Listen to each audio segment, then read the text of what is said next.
Hello, everybody, and welcome to another episode of How to Live to 200. Before we get going today, I wanted to take a moment to reflect and just say thanks. And as I understand it, gratitude is also one of those things that will help us live longer, so it's probably a good idea to do for a lot of reasons. The idea for this podcast started last spring with me and Lauren trying to find a side project to work on together. And as anyone who knows me well will tell you, I love doing side projects with smart, motivated people. She made a few intros to other UW MBA candidates, and a podcast got everyone excited to work together. We brainstormed lots of different topic ideas and centered in on health and human performance.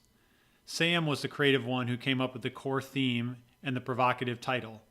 Troy took on the guest research and the website, and Lauren took on production. With a ton of help from our friend and host of the Acquired podcast, Ben Gilbert, we bought the right gear, the right software, and fumbled our way through the first few episodes. Along the way, I joined Pioneer Square Labs, and Sam, Troy, and Lauren completed their MBAs.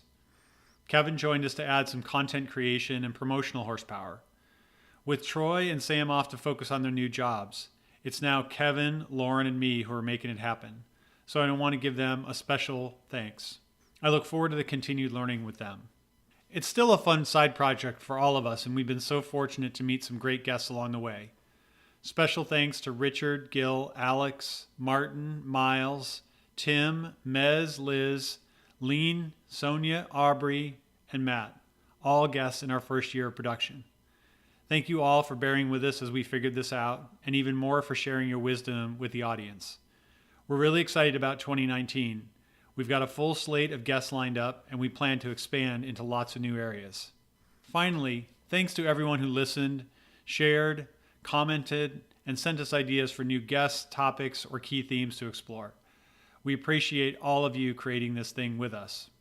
On today's episode, I had the opportunity to speak with Dr. Maggie Ney, a naturopathic doctor and co-director of the Women's Clinic at Acacia in Los Angeles. She specializes in healthy aging in women with a special focus on hormone balancing. During our conversation, we dived deep into how Dr. Ney works with women in their teens, all the way to women in their 80s and 90s. We discussed the most important things that women can do in every decade of their life, recommendations for pregnant women and those trying to conceive, why she thinks hormone replacement therapy is critical after menopause, and the latest treatment for women's sexual health. I promise you there are a few amazing stats and quotable moments in this one. If you're interested in men's health, I encourage you to check out Dr. Miles Sparr's episode back in October. But today we're focusing on the XX. And now, this is how to live to 200.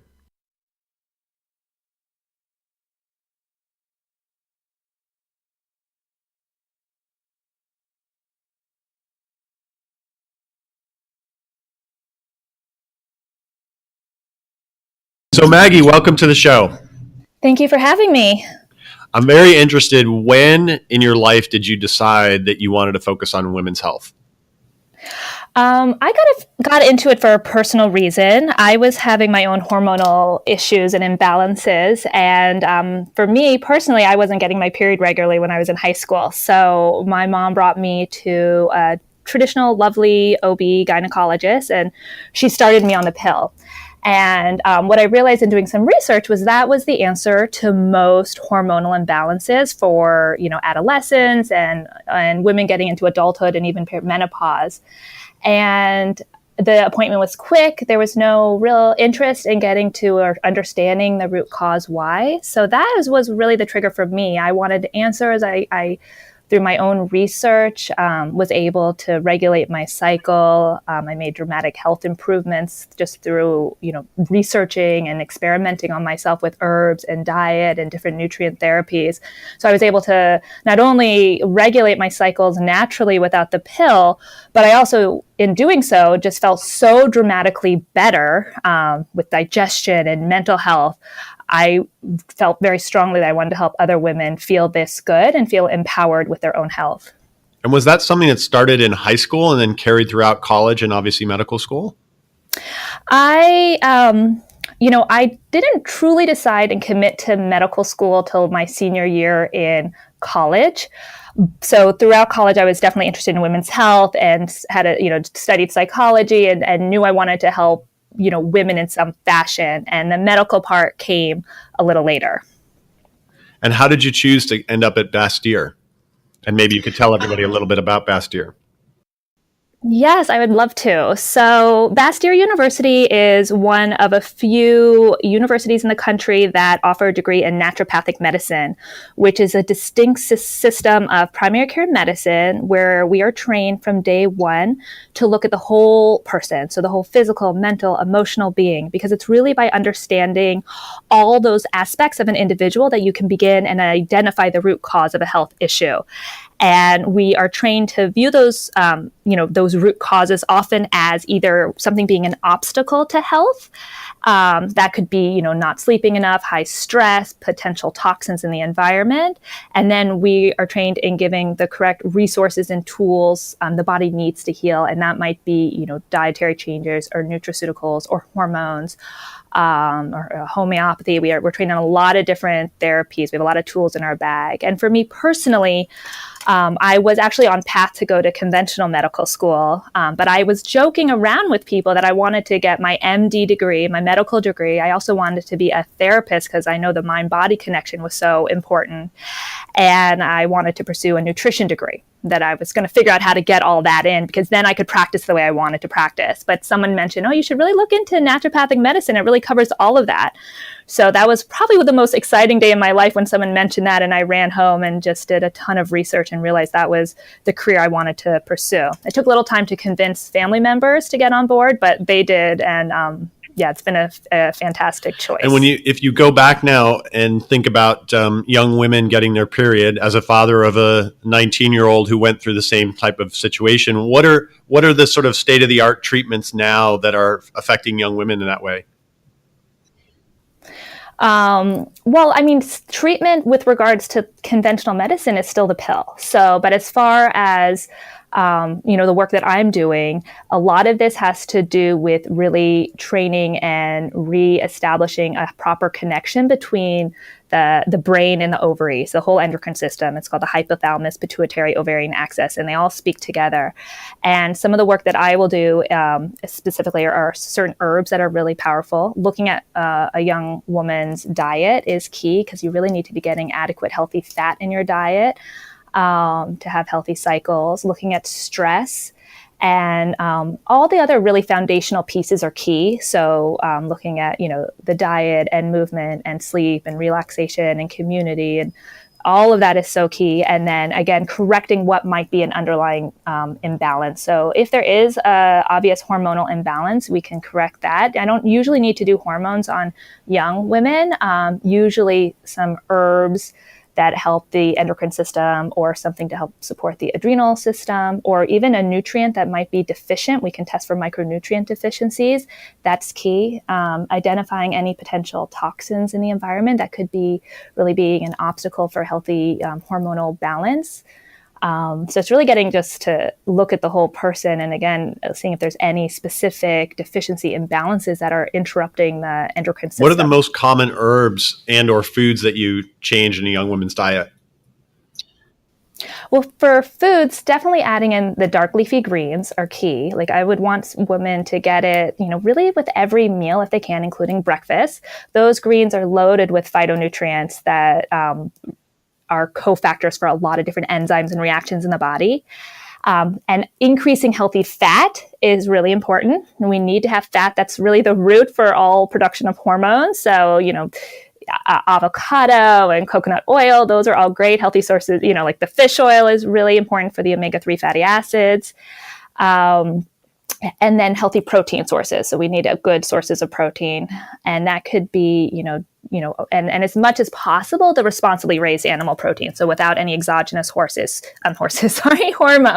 like pasture raised beef and buffalo or bison, organic free range chicken and turkey, pasture raised eggs. If we're looking at more vegetarian sources, we're looking at lentils and different beans like azuki beans and mung beans are all good sources of protein. And then limiting sugar intake, because that has been a big source of hormonal disruption. As far as herbs, Vitex, also known as chaste tree, is really powerful at regulating the endocrine system.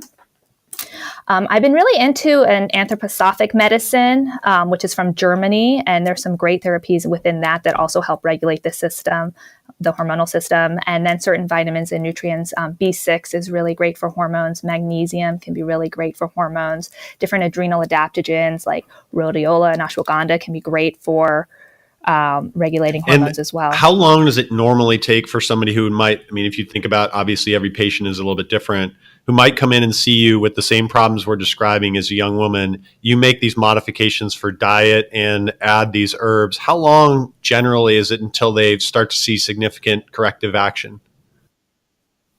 I give it 3 months. You can usually start to see your cycles get back. As far as feeling better, which might not be the real reason why someone's coming into the office, but as feeling more energy and having better digestion, that usually will happen within the first month. And it's obvious that for all of us to reduce stress is a good thing. Are there any novel approaches you've utilized for that, especially for young women?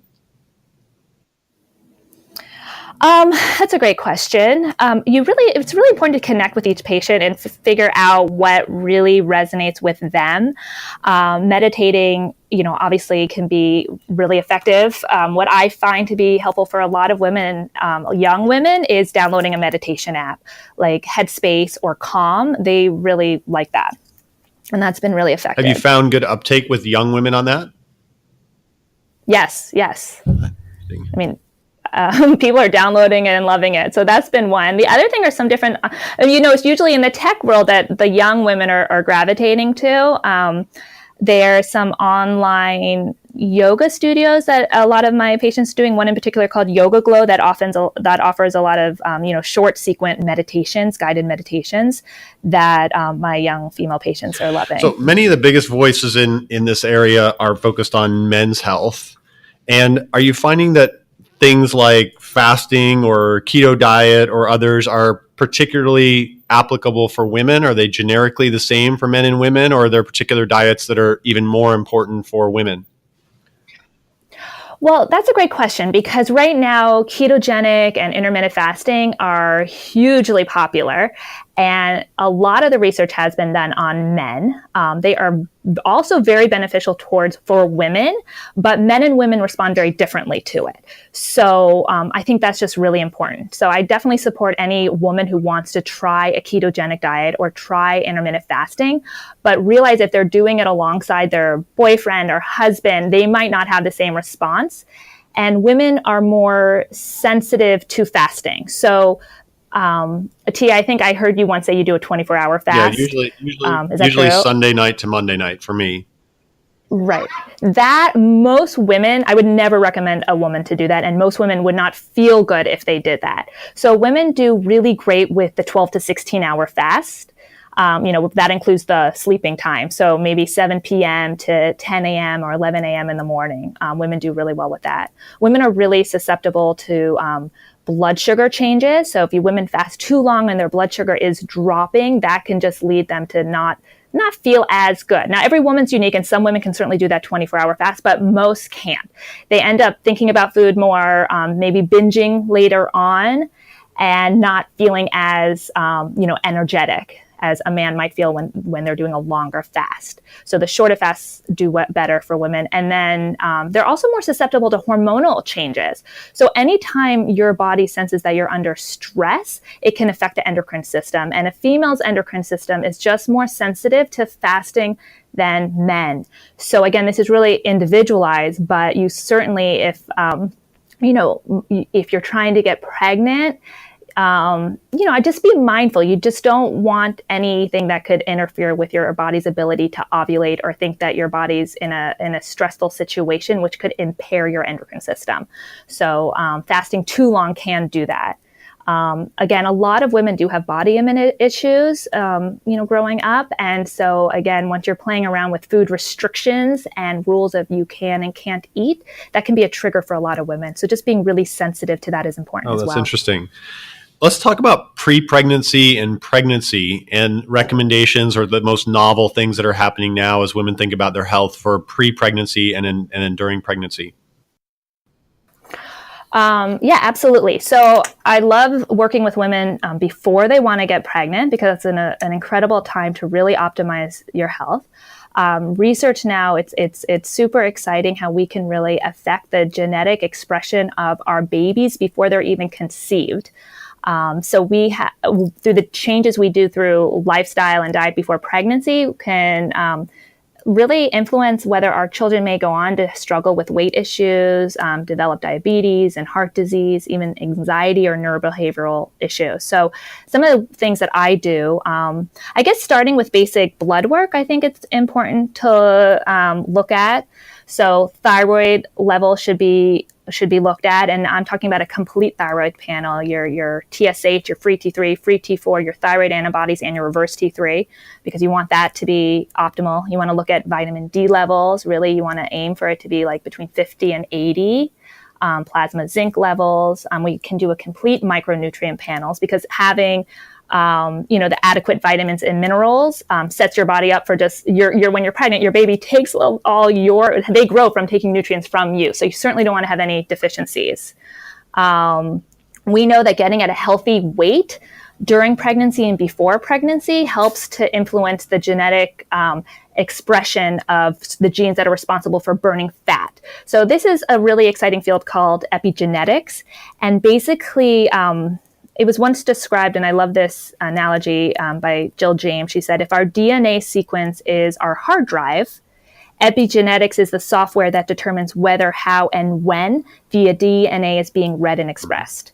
So, I think it's super fascinating, and the research around this is really incredible. So what we're seeing now is that if women are overweight during pregnancy, then it can affect the way certain genes are expressed, and their children can have weight issues. And on the flip side, if you're underweight, that can also turn off genes that are responsible for burning fat. And from an evolutionary perspective, that makes a lot of sense, because your babies want to survive, and if they sense that there is starvation, they're going to want to have the genes that will make it so they can survive that. So being at a healthy weight is absolutely essential, because, like I said, if there is weight issues for children, and as they get into adulthood, they're more likely to have insulin resistance, obesity, diabetes, potentially higher risk of getting Alzheimer's and heart And do you disease. think that given the knowledge in this category, have the babies who are going to live to 100 or 150 or 200, do you think they've been born already? Yes, I do. I do think that we are going to see some longer lifespans, and I think we're setting our children up for success when we can make these changes. But I do think that living to that 150, 180 is going to happen this lifetime. We're stretching it to 200 on this show. What things were common knowledge on pregnancy or even during pregnancy that have been changed the most lately? Well, I think the one thing is the folic acid recommendation. So folic acid has been huge as far as preventing neural tube defect and other neurological diseases in the newborn. And what we're seeing these days is that folic acid, which is totally synthetic and is not naturally seen in the body, can be more harmful than good at high doses for women that have trouble making active active folate in the body. So what I'm talking about is the methylation status, and that's been getting a lot of research recently, specifically the MTHFR genotype and the ability for us to make active folate. And if you give folic acid and you're not making active folate well, then that folic acid isn't doing anything for the body. It's actually binding to receptors that methylfolate would be binding to and causing an issue.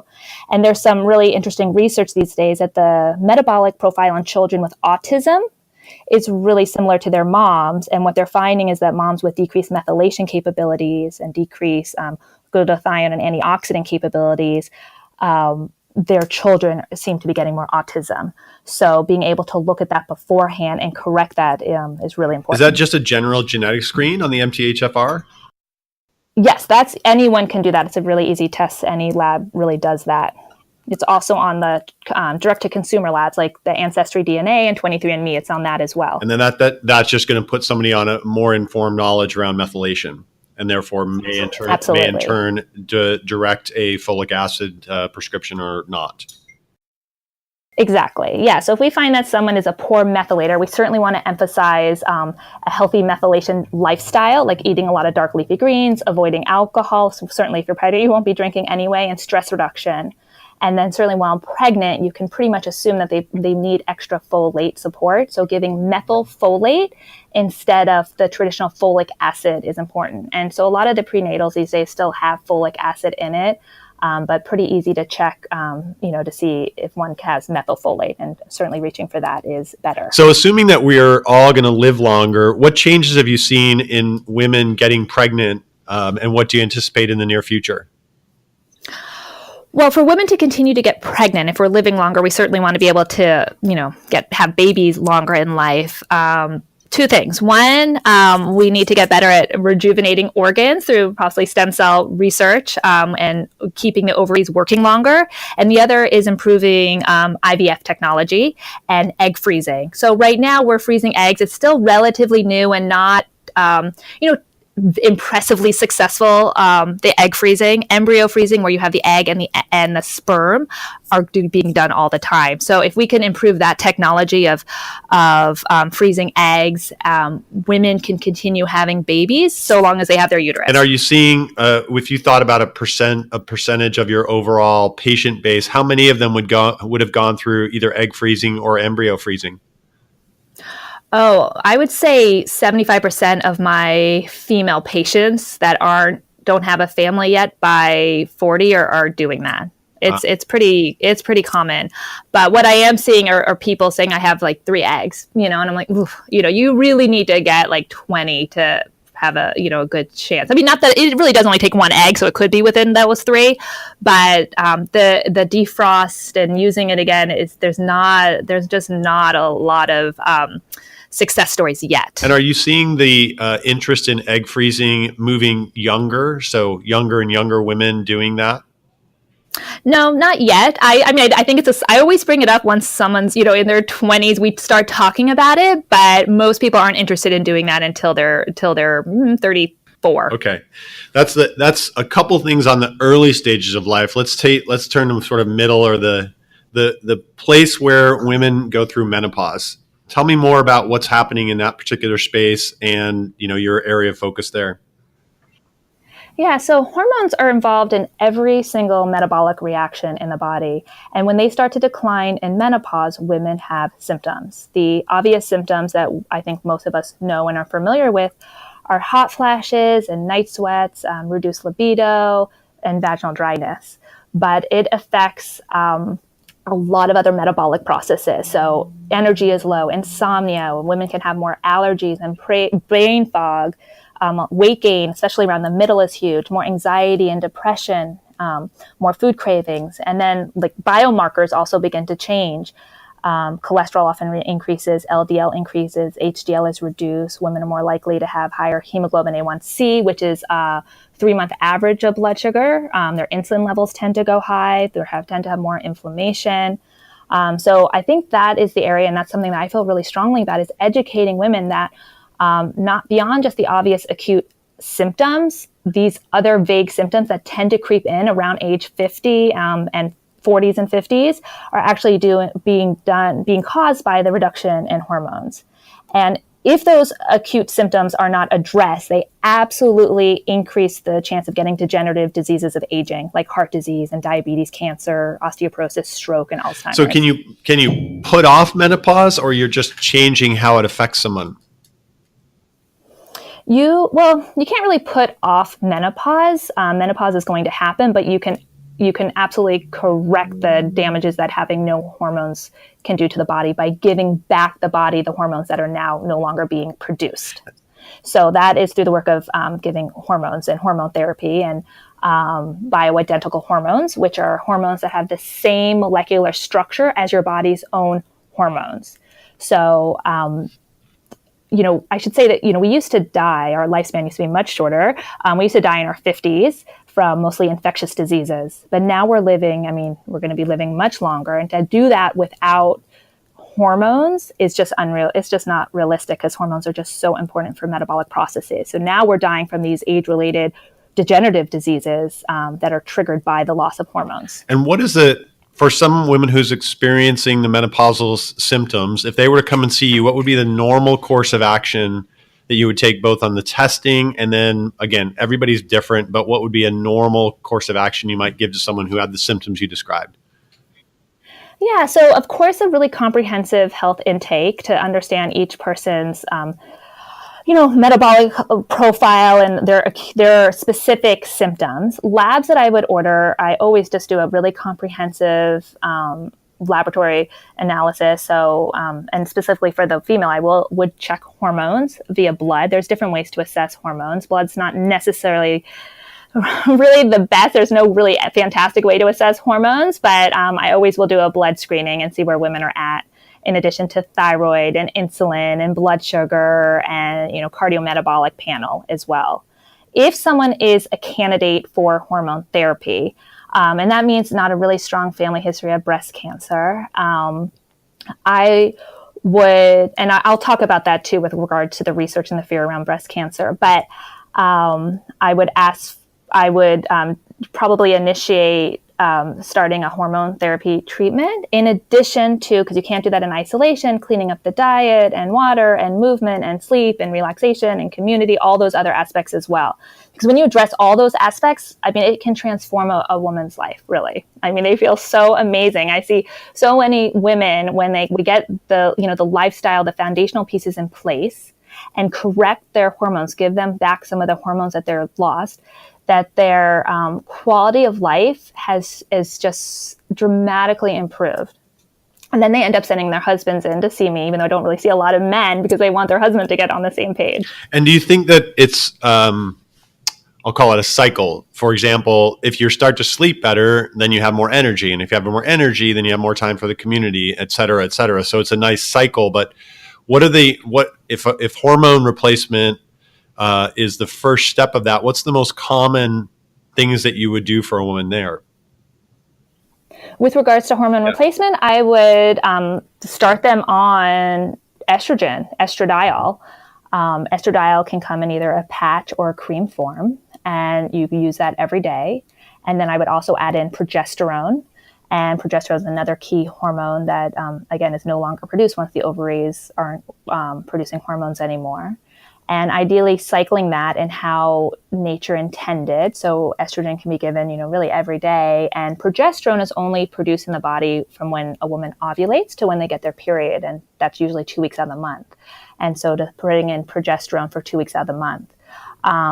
I usually start with those two hormones and maybe some DHEA, which is another good hormone marker to check for. It starts to decline naturally when women and men are in their 30s. And it's another pretty good biomarker of aging, your DHEA level. So I might start on some DHEA as well. And then after that month, and depending on how they're feeling and their symptoms and their labs, I might add in even a little testosterone at that point, which is great for libido and increasing muscle mass and strength, and protects against cognitive impairment as well. What are the downsides of this type of approach, and why wouldn't everybody do it?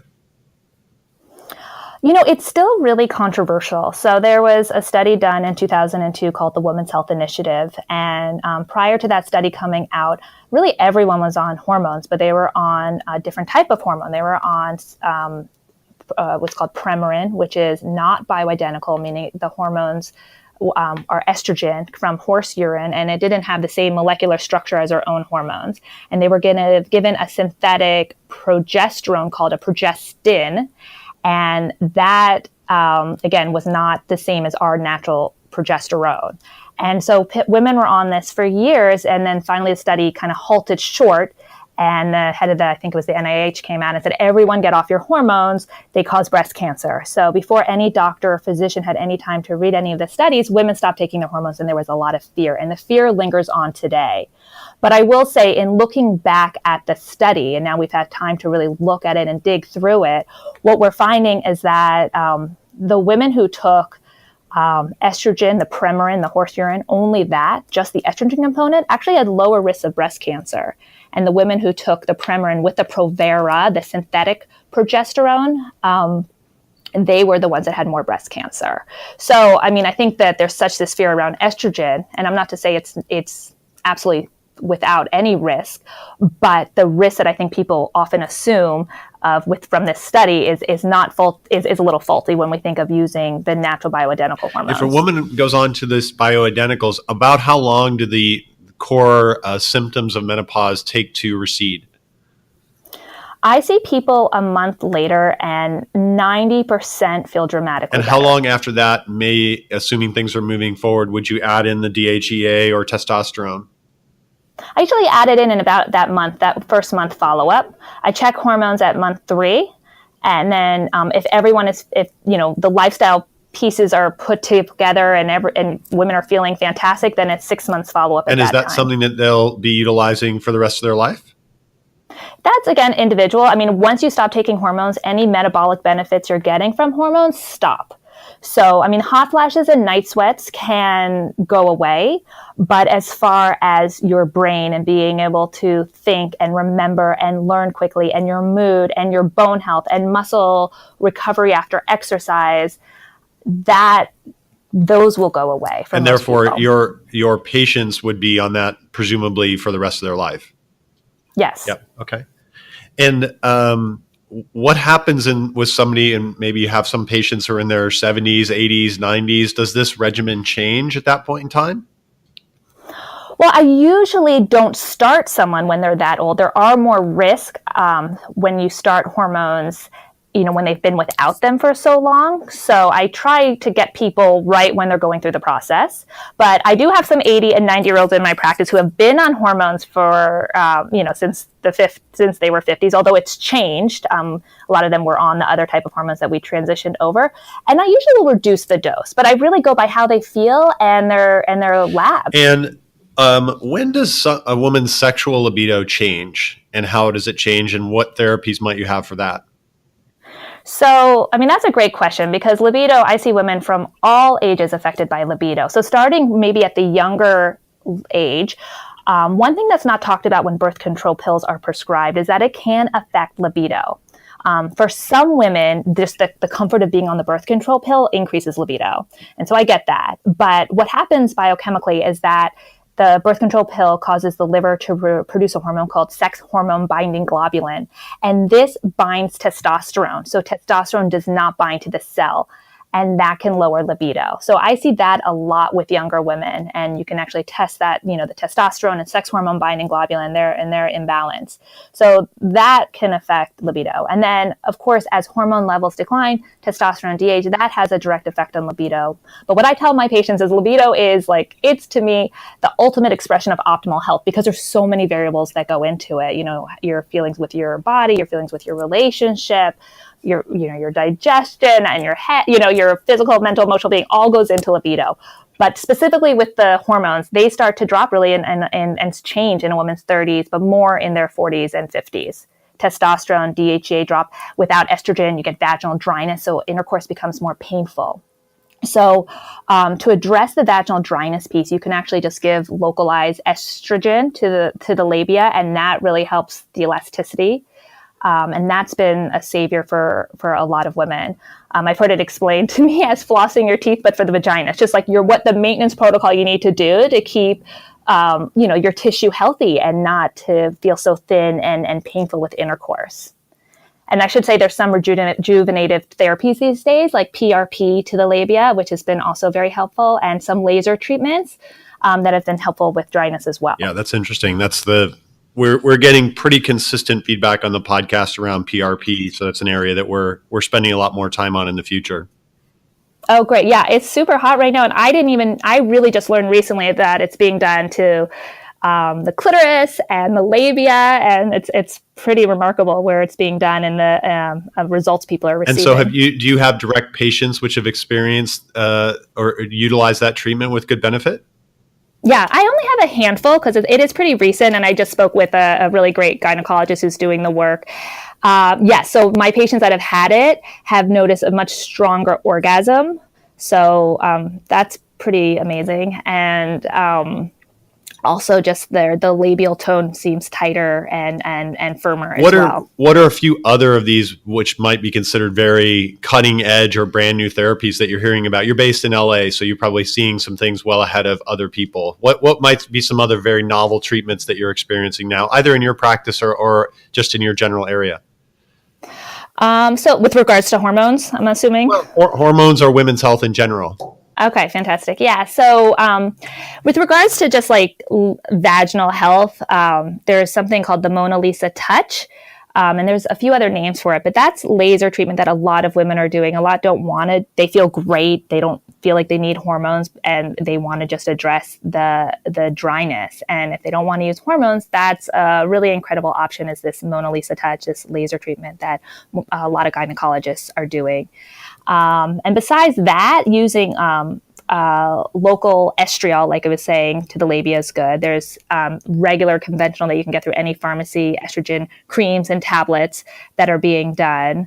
And I don't know how cutting edge that is, but that's really what's being done here. I definitely think the injection part in the laser are the newest treatments that are being done. And how about more broadly in health in general? I mean, your women's health category.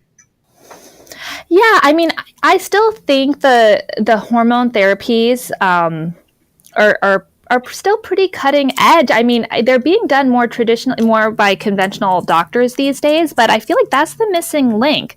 There are other therapies like IV vitamin infusions that we're doing at our clinic, which, you're getting in really a lot of antioxidants, which are preventing against, the oxidative damage of aging. We look at things like telomeres, which are the ends of chromosomes, and they tend to shorten with age. And so looking at that and tracking that through our hormones and lifestyle modifications and supplements have been really interesting for our patients. And just following certain biomarkers as we make these changes have been pretty important. I'd say other like cutting edge things. I'm a few minutes away from the Bulletproof Lab, and they have some pretty fun more cutting edge therapies there. They have like light therapy that helps with focus and creativity, a virtual float tank that puts you in a meditative theta wave state, which is very relaxing and clarifying effect. They have something called a cheat machine, which is 1 week of weightlifting in 15 minutes.